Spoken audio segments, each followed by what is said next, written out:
វិធីសាស្ត្រទាំង8សងសឹកមនុស្សដែលមើលមិនឃើញពីតម្លៃរបស់អ្នកស្វាគមន៍បងប្អូនទាំងអស់គ្នាការចូលមកកាន់ Channel ជួចិត្តនៅក្នុងវីដេអូនេះ Admin នឹងនាំអ្នកទាំងអស់គ្នាទៅកាន់ជំហាននីមួយៗនៃវិធីទាំង8ដើម្បីផ្លាស់ប្ដូរពីមនុស្សដែលត្រូវបានគេមើលរំលងឲ្យក្លាយទៅជាមនុស្សដែលស្ថិតនៅចំណុចខ្ពស់ជាង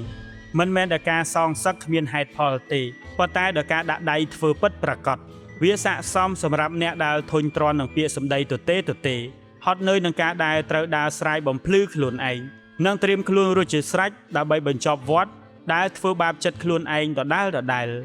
រាល់វិធីសាស្ត្រទាំងអស់នៅក្នុងវីដេអូនេះនឹងមានទាំងគោលការណ៍ចិត្តវិទ្យាបច្ចេកទេសដែលធ្វើបានភ្លាមនិងឧទាហរណ៍ច្បាស់លាស់មុននឹងបន្តទស្សនាវីដេអូនេះសូមបងប្អូនជួយចុច like ចុច subscribe និងចុចរូលកណ្ដឹងដើម្បីទទួលបានការជួយដំណឹងនៅពេលដែល admin បានបង្ហោះវីដេអូថ្មីតោះចាប់ផ្ដើមវិធីទី1សងសឹកដោយការរីកចម្រើនឲ្យគេឃើញថាអ្នកមិនត្រូវការទទួលស្គាល់ពីនរណាម្នាក់ទៀតឡើយការសងសឹកមនុស្សដែលមើលមិនឃើញតម្លៃរបស់អ្នកមិនចាំបាច់ត្រូវធ្វើដោយពាក្យសម្ដីមិនបាច់តបតឬធ្វើឲ្យគេឈឺដោយដែលអ្នកធ្លាប់ឈឺឡើយព្រោះរឿងទាំងនោះមានតែនាំអ្នកត្រឡប់ទៅក្នុងវដ្តនៃអារម្មណ៍ដដែលវិធីទី2សងសឹកដោយភាពស្ងប់ស្ងាត់ឲ្យគេដឹងថាគ្មានអំណាចលើអារម្មណ៍អ្នកទៀតឡើយគ្មានអ្វីដែលធ្វើឲ្យមនុស្សដែលធ្លាប់ធ្វើបាបអ្នកឈឺចាប់បានស្មើនឹងការដែលគេរកឃើញថាអ្នកលែងមានអារម្មណ៍អ្វីទាំងអស់ចំពោះគេតាមចិត្តវិទ្យាមនុស្សយើងមានអំណាចលើនរណាម្នាក់បានលុះត្រាតែអាចនៅតែជាឥទ្ធិពលលើចិត្តគេបានប៉ុន្តែភ្លាមដែលអ្នកចាប់ផ្ដើមស្ងប់ស្ងាត់នៅមិនតបតគេនឹងមានអារម្មណ៍ថាខ្លួនឯងអស់ថាមពលហើយមិនដឹងថាត្រូវធ្វើអ្វីបន្តក្នុងដំណាក់កាលដំបូងគេអាចនឹងនៅតែឌឺដងព្យាយាមនិយាយឲ្យអ្នកឈឺឬបង្ក្រាបអ្នកឲ្យតបតព្រោះគេចង់ឃើញអ្នកចាញ់ច្រឡោតឬទន់ជ្រាយដូចដើមប៉ុន្តែវិនាទីដែលអ្នកជ្រើសរើសភាពស្ងៀមស្ងាត់មិនបង្ហាញអារម្មណ៍វានឹងក្លាយជាចំណុចដែលគេចាប់ផ្ដើមមានអារម្មណ៍ថាចាញ់ដោយអ្នកមិនបាច់ធ្វើអ្វីសោះភាពស្ងប់ស្ងាត់នៅទីនេះមិនមែនជាភាពអន់ថយក្រោតក្រៀតទេប៉ុន្តែគឺជាការយល់ដឹងដែលមានសតិថាមនុស្សខ្លះធ្វើបែបនេះព្រោះគេមិនចង់គ្រប់គ្រងភាពទទេស្អាតក្នុងចិត្តខ្លួនឯងគេទើបត្រូវបំពេញវាដោយការធ្វើឲ្យអ្នកដទៃមានអារម្មណ៍ថាទាបជាងដើម្បីឲ្យខ្លួនឯងមានអារម្មណ៍ថាខ្ពស់ជាង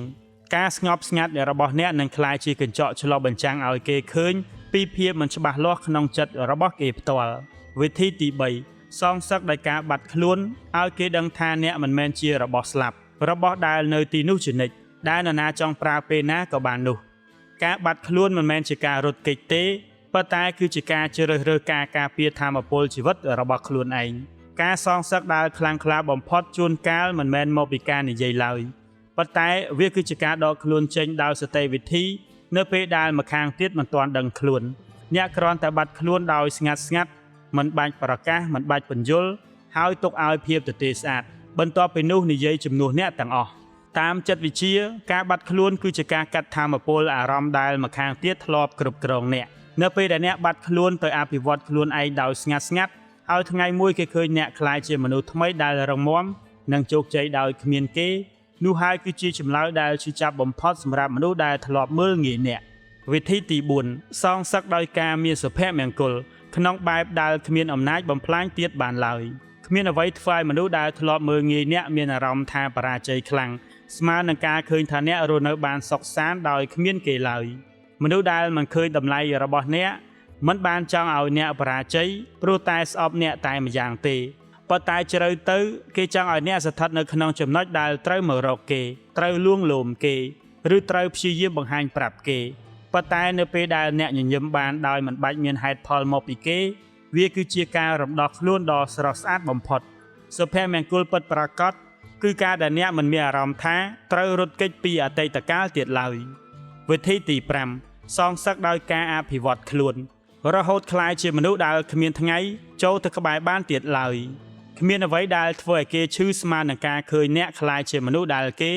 គ្មានសិទ្ធិសូម្បីតែនឹងហៅឈ្មោះក្នុងកម្រិតស្មើភាពគ្នាទៀតឡើយការមើលងាយរបស់គេគឺជាប្រេងឥន្ធនៈស្ងប់ស្ងាត់ដែលរុញច្រានអ្នកឲ្យអភិវឌ្ឍមិនឈប់ឈរការអភិវឌ្ឍខ្លួនឯងដោយស្ងៀមស្ងាត់គឺជាការសងសឹកដ៏ខ្ពង់ខ្ពស់បំផុតព្រោះវាធ្វើឲ្យគេតាមអ្នកមិនទាន់ទៀតឡើយនៅថ្ងៃនោះអ្នកនឹងមើលមកគេដោយភាពស្ងប់ស្ងាត់គ្មានការគុំគួន ព្រោះអ្នកដឹងច្បាស់គេគ្រាន់តែជាកម្លាំងជំរុញឲ្យអ្នកខ្លាយជាតួអង្គពិតនៃជីវិតវិធីទី6សងសឹកដោយការមិននិយាយពីគេទៀតឡើយឲ្យភាពស្ងប់ស្ងាត់របស់អ្នកជាពាក្យមើលងាយដែលឮខ្លាំងបំផុតអ្វីដែលមនុស្សចិត្តអាក្រក់ខ្លាចបំផុតមិនមែនជាការត្រូវគេជេរឡើយប៉ុន្តែគឺជាការត្រូវបានគេបំភ្លេចការដែលនរណាម្នាក់នៅតែនិយាយពីយើងទោះក្នុងន័យអាក្រក់ក៏មានន័យថាយើងនៅតែមានឥទ្ធិពលក្នុងចិត្តគេដែរប៉ុន្តែនៅពេលដែលអ្នកមិននិយាយពីគេសូម្បីតែបន្តិចវាគឺជាការប្រកាសថាអ្នកមិនមានតម្លៃសូម្បីតែនឹងស្ថិតក្នុងកិច្ចការសន្ទនារបស់ខ្ញុំទៀតឡើយការមិននិយាយដល់គឺជាការដកសម័យការអារម្មណ៍ចេញពីក្នុងចិត្តវិធីទី7សងសឹកដោយការរស់នៅយ៉ាងមានតម្លៃឲ្យគេដឹងថាកន្លងមកគេគ្រាន់តែវាតម្លៃមនុស្សខុសតម្លៃនៅទីនេះមិនមែនជារឿងប្រាក់កាសឬកេរ្តិ៍ឈ្មោះឡើយប៉ុន្តែគឺជាគុណភាពនៃជីវិតមនុស្សដែលអ្នកសាងឡើងពីខាងក្នុងអ្នកជ្រើសរើសមិននិយាយបង្កាច់បង្ខូចនរណាមិនប្រកួតប្រជែងជាមួយនរណាប៉ុន្តែប្រើពេលវេលាខ្លួនឯងឲ្យល្អឡើងគ្រប់ផ្នែកអ្នកមិនមែនគ្រាន់តែរស់រានទេប៉ុន្តែអ្នករស់នៅពីលើដោយមិនបាច់ជន់ឈ្លីនរណាថ្ងៃមួយគេនឹងឃើញភាពខុសគ្នារវាងមនុស្សដែលរស់នៅតែឲ្យផុតថ្ងៃជាមួយមនុស្សដែលរស់នៅយ៉ាងមានអត្ថន័យវិធីទី8សងសឹកដោយការអភ័យទោសប៉ុន្តែមិនត្រឡប់ទៅវិញក្នុងចំណោមការសងសឹកទាំងអស់ការអភ័យទោសហាក់ដូចជាទុនខ្សោយបំផុតក្នុងកាយភ្នែកមនុស្សទូទៅប៉ុន្តែតាមពិតវាគឺជាការសងសឹកក្នុងកម្រិតវិញ្ញាណដែលខ្លាំងបំផុតអ្នកអភ័យទោសមិនមែនដើម្បីលួងចិត្តគេទេប៉ុន្តែដើម្បីដោះលែងខ្លួនឯងចេញពីចរវៈនៃអតីតកាលប៉ុន្តែចងចាំថាការអភ័យទោសមិនចាំបាច់មានន័យថាត្រឡប់ទៅវិញឡើយអ្នកអាចអភ័យទោសបានដោយនៅតែបន្តបិទទ្វារដដែលព្រោះទ្វារខ្លះនៅពេលបិទហើយវាគួរតែបិទរហូតទៅដើម្បីរក្សាសេចក្តីសុខក្នុងចិត្តខ្ញុំមិនខឹងទេប៉ុន្តែខ្ញុំមិនត្រឡប់ទៅវិញដែរ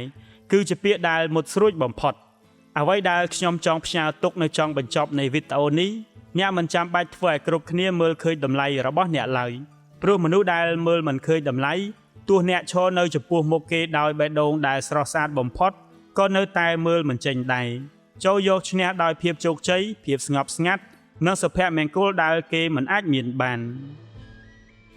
កុំភ្លេចចុច like ចុច subscribe Channel របស់ Admin ប្រសិនបើអ្នកចង់ស្ដាប់រឿងរ៉ាវបែបចិត្តវិទ្យាដែលនឹងនាំឲ្យអ្នកស្ថិតនៅពីលើអ្វីៗទាំងអស់ដោយថាមពលនិងការយល់ដឹងពីជីវិតជួបគ្នានៅវីដេអូបន្ទាប់ទៀត